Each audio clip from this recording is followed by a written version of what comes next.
अविनाश विष्णुपंत काले, वो तो सिर्फ एक चेहरा है, लेकिन उसके पीछे बहुत बड़े राजनेता आरएसएस की वो शक्ति है।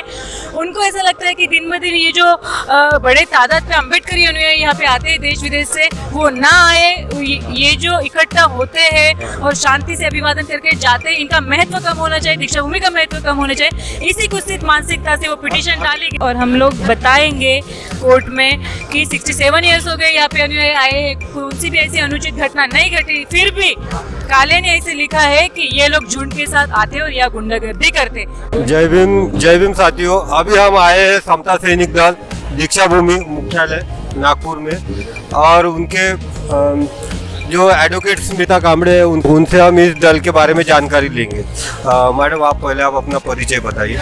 जय भीम, नमो बुद्धाय, जय भारत, जय संविधान। यहाँ पे पावन दीक्षा भूमि पे, इस ऊर्जा भूमि पे हर साल की तरह इस साल भी समता सैनिक दल तमाम देश विदेश से आए हुए अनुयायियों के लिए, उनके सेवा के लिए यहाँ तैनात है। इतना ही नहीं, हमारा स्टॉल भी यहाँ पे आप देख सकते हैं, 4 स्टॉल समता सैनिक दल के यहाँ पे है, जिसमें जो अनुयायी है उनको मुफ्त वाहतुक सेवा भी हम लोगों ने अलाउड की है, रेलवे स्टेशन से लेके दीक्षा भूमि। और सबसे महत्वपूर्ण हमारा जो अभियान है, समता सैनिक दल ने जिम्मा लिया है।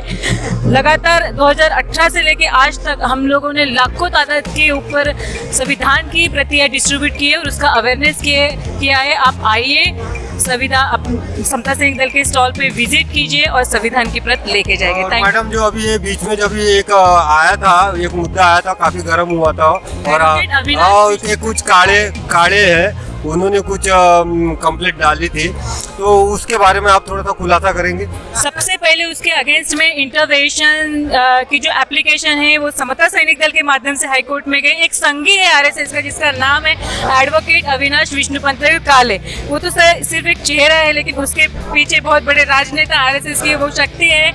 उनको ऐसा लगता है कि दिन ब दिन ये जो बड़े तादाद पे अम्बेडकरी अनुयायी यहाँ पे आते हैं देश विदेश से, वो ना आए। ये जो इकट्ठा होते हैं और शांति से अभिवादन करके जाते हैं, इनका महत्व कम होना चाहिए, दीक्षा भूमि का महत्व कम होना चाहिए। इसी कुत्सित मानसिकता से वो पिटीशन डाली गई। अभी आपने उसके ऊपर में कौन सी एक्शन लिए?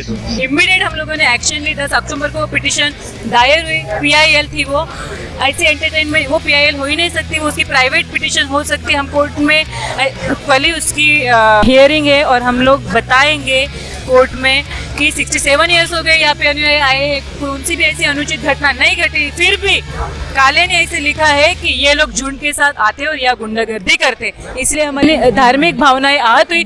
हमारे जो लाखों अनुयायी देश विदेश से आते हैं, वो शांति से आते हैं और अपने मार्गदाता का अभिवादन करके घर में लौट जाते, क्योंकि हम तथागत का बात अमल करने वाले शांति प्रिय लोग हैं। लेकिन हमें क्रांति करना आता है, और कब बैटिंग से किसको आउट करना ये हमें अच्छी तरह से आता है। और इसीलिए ऐसे संघी कितने आएंगे और जाएंगे, अगर संविधान पे आज आएंगे, वो अगर लाएंगे और हमारे लोगों को अपमानजनक वो बोलेंगे, हमारी धार्मिक भावनाओं पे आहत आएंगे, तब हम आगे आके इनका चेहरा, इनका पर्दाफाश करेंगे और समाज के सामने, देश के सामने ऐसे संघी की असमानतावादी विचारधारा हम सामने लाएंगे। देखो साथियों, ये जो पिटीशन है हम आर्ग्यू भी करेंगे और जीतेंगे भी, और जीत के अपने लाखों अनुयायियों को जस्टिस देने का समता सैनिक दल मुख्यालय दीक्षा भूमि डेफिनेटली प्रयास करेगी। बहुत बहुत बहुत शुक्रिया। देखो साथियों, कैसी है कि ये जो मनोवादी व्यवस्था है, हर बार ये कोशिश करती रहती है कि किस तरह से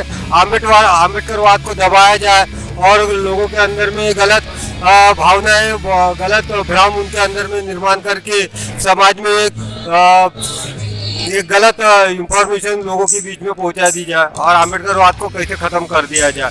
और कुछ ऐसी जो एडवोकेट होते हैं, जो बाबा साहब की जो शेरनियाँ होती है, जो इस कानूनी कार्रवाई से ऐसे लोगों के लिए एक आम्बेडकरवाद खड़ा कर देती है। धन्यवाद सर।